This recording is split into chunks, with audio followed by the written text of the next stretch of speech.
आज के इस लॉकडाउन में छात्र जीवन किस तरह का जीवन है और आप लोग इसको देख रहे हैं, आपको पता ही होगा।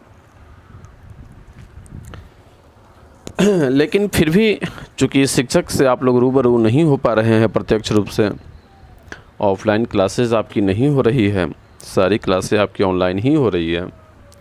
तो इस ऑनलाइन क्लासेस में छात्रों की जो जिम्मेवारियां हैं वो पहले की अपेक्षा तो कम हो गई है, इसमें कोई दो राय नहीं है।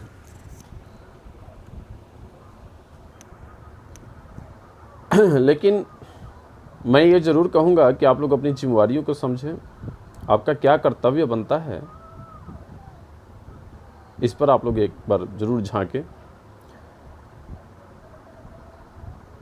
सुबह से लेकर शाम तक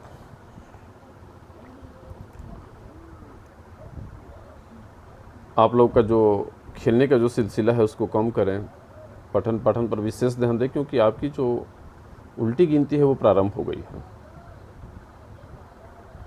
आपकी उल्टी गिनती प्रारंभ हो गई है। अब आपके पास समय सीमित है। ये कौन सा माह चल रहा है अभी? अगस्त, और वो भी ख़त्म है, लगभग 2-4 दिन और शेष बचे हैं। आज 24 हो गया, 24, तो 24 के बाद आपके पास 4-5 दिन ही शेष है। 4-5 दिन का कोई अहमियत नहीं रह जाता है। सितंबर, अक्टूबर 2 माह आपके पास सिलेबस ख़त्म करने के लिए है। उसके बाद रिवीजन आपका प्रारंभ हो जाना चाहिए। आप लोग होम रूटीन ज़रूर बनाइए। ऑनलाइन क्लास का समय, ऑनलाइन क्लास का जो होमवर्क मिलता है उसको पूरा करने के लिए समय, आपका जो सेल्फ स्टडी है, स्वाध्ययन, उसे पूरा करने का समय, और इसके साथ बहुत सारी चीज़ें हैं। मैं पहले भी आप लोगों को वीडियो जारी करके बता चुका हूं कि आपका जो पठन पाठन हो वो 4 रूप में हो। पहला है आपका रिवीज़न। आपको जो भी बताया जाता है उसका आप रिवीज़न ज़रूर करें। अगर आप रिवीज़न नहीं करते हैं तो आप निश्चित रूप से उसका लगभग 80% भागा भूल जाते हैं। इसलिए रिवीजन ज़रूर करें।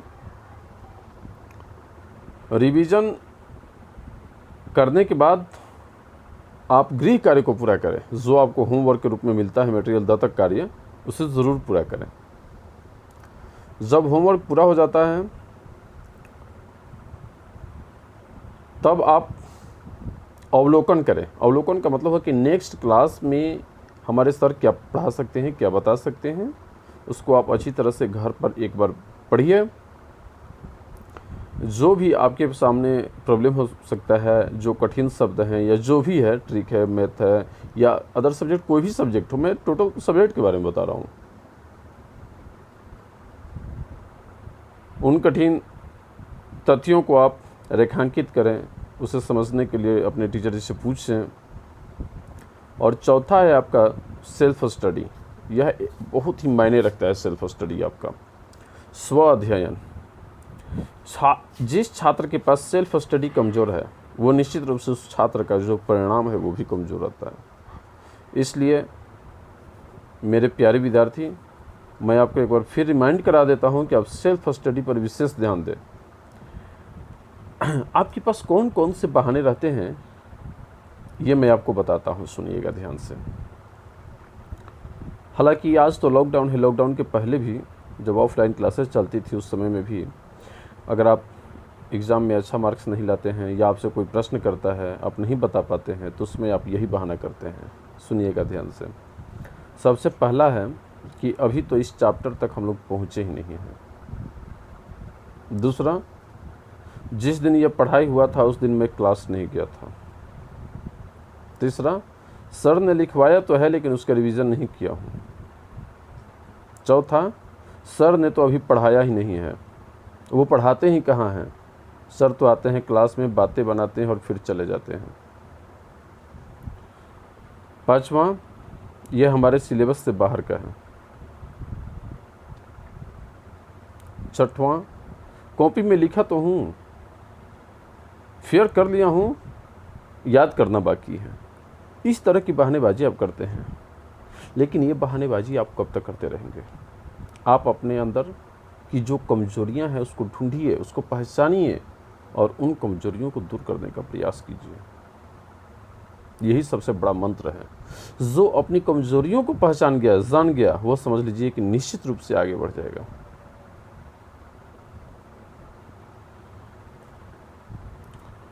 इसलिए सभी लोग अध्ययन पर विशेष ध्यान दें।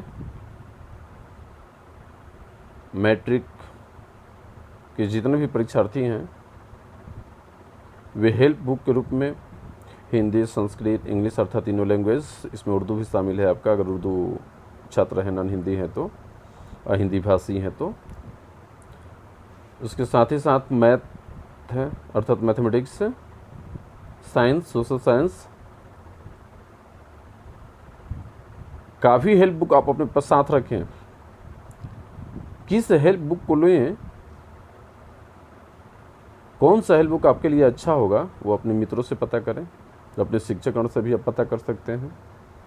हेल्प बुक केवल खरीद लेने से नहीं होगा, बल्कि उसका अध्ययन करना होगा आपको, chapter wise, lesson wise, topic wise. समझ में आ रहा है ना सभी लोगों को? तो ये ध्यान देना होगा। आप सोच रहे होंगे कि मैट्रिक का एग्ज़ाम नहीं होगा, ऐसा नहीं हो सकता। मैट्रिक का एग्ज़ाम होगा। आप सोचिए कि हर वर्ष लगभग 15 लाख के आसपास मैट्रिक के विद्यार्थी होते हैं। उन्हें बैठाने के लिए बेंच, भवन का मतलब विद्यालय, कक्षा जो भी है, इसके साथ ही साथ इन्विजिलेटर अर्थात वीक्षक अर्थात जो गार्डिंग पर शिक्षक गण रहते हैं, वो ये सारी व्यवस्था नहीं हो पाता है। कैसे कैसे करके होता है बिहार में। और जब 2 वर्ष के विद्यार्थी लगभग 30 लाख अगर एक वर्ष में आ जाएं, तो उनके लिए परीक्षा मुश्किल हो जाएगा। इसलिए आपकी अगर ये मानसा है, ये आपकी सोच है, गलत फहमी है, तो इसको आप अपने मस्तिष्क से निकाल दें कि एग्ज़ाम नहीं होगा। एग्ज़ाम तो हर हाल में होगा। ये शून्य सत्र नहीं रहेगा।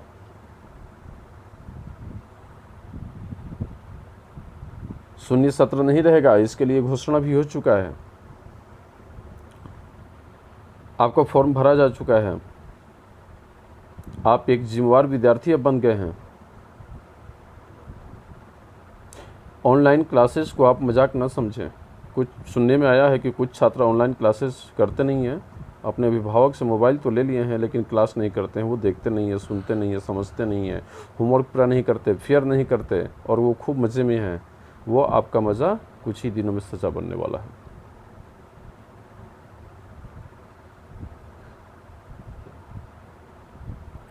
इसलिए आप लोग इसको सीरियसली लें। अध्ययन छात्र जीवन का सबसे बड़ा मंत्र है। अध्ययन कैसे करें, इससे संबंधित अगर आपके पास कोई भी प्रश्न हो तो आप मुझसे पूछ सकते हैं। मैं आपको हेल्प करने के लिए, मदद करने के लिए तैयार हूँ।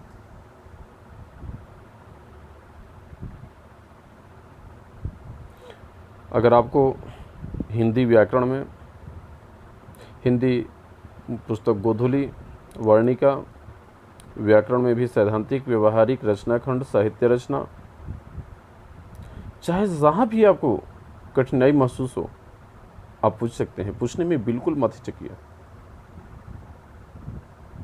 वैसे तो मैं भरपूर प्रयास करता हूँ कि आपको सारा मटेरियल प्रोवाइड हो सके। फिर भी अगर कहीं कुछ चूक रह जाती हो तो तुम लोग मत चूकना।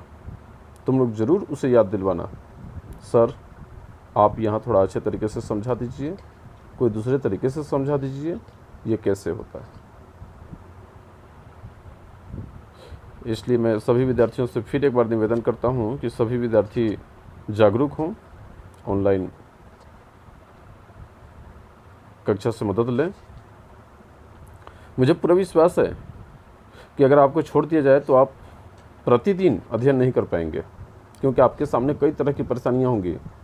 आप सोचेंगे कि आज हिंदी पूरा पुस्तक ही खत्म कर देता हूँ, आज संस्कृत पूरा पुस्तक ही खत्म कर देता हूँ, आज मैथमेटिक्स पूरा, त्रिकोणमिति या फिर जो भी चैप्टर है वो पूरा खत्म कर देता हूँ। ऐसा नहीं हो सकता। जब तक आपको कोई गाइडलाइन करने वाला नहीं रहेगा, आपका अध्ययन नहीं हो सकता। गाइडलाइन बहुत आवश्यक है। और वो गाइडलाइन आपके पुष्पा उच्च विद्यालय के जो शिक्षकगण हैं वो आपके गाइडलाइनर हैं अभी, इसलिए इनके गाइडलाइन का फॉलो करें।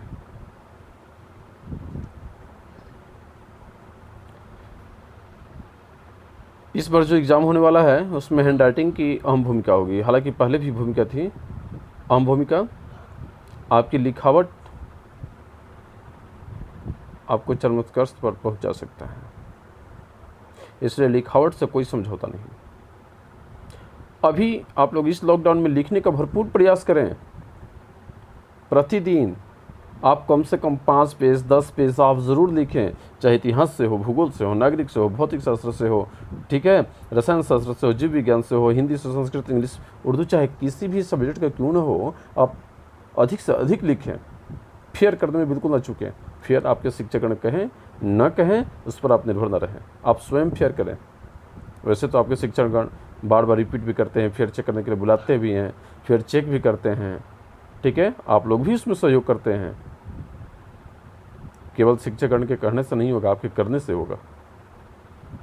इसमें हम तीनों लोगों की सहभागिता है। वो तीनों लोग कौन हैं आप पूछ सकते हैं, सोच सकते हैं। शिक्षक, विद्यार्थी और अभिभावक, इन तीनों में प्रमुखता किसको दी जाएगी? विद्यार्थी को। जो हमारे कैंडिडेट होते हैं उनकी सोच, उनकी विचारधाराएं, उनका परिश्रम, इन तीनों में भारी पड़ता है, ठीक है। इसलिए आप लोग जागरूक हो, आगे की ओर बढ़ें, ठीक है। ये लगभग 12 मिनट का ये मेरा वीडियो आपको प्रेरित करने के लिए काफ़ी है। फिर भी आवश्यकता पड़ेगी तो मैं आपको अपनी वीडियो के द्वारा आपको जागरूक करते रहूँगा। धन्यवाद।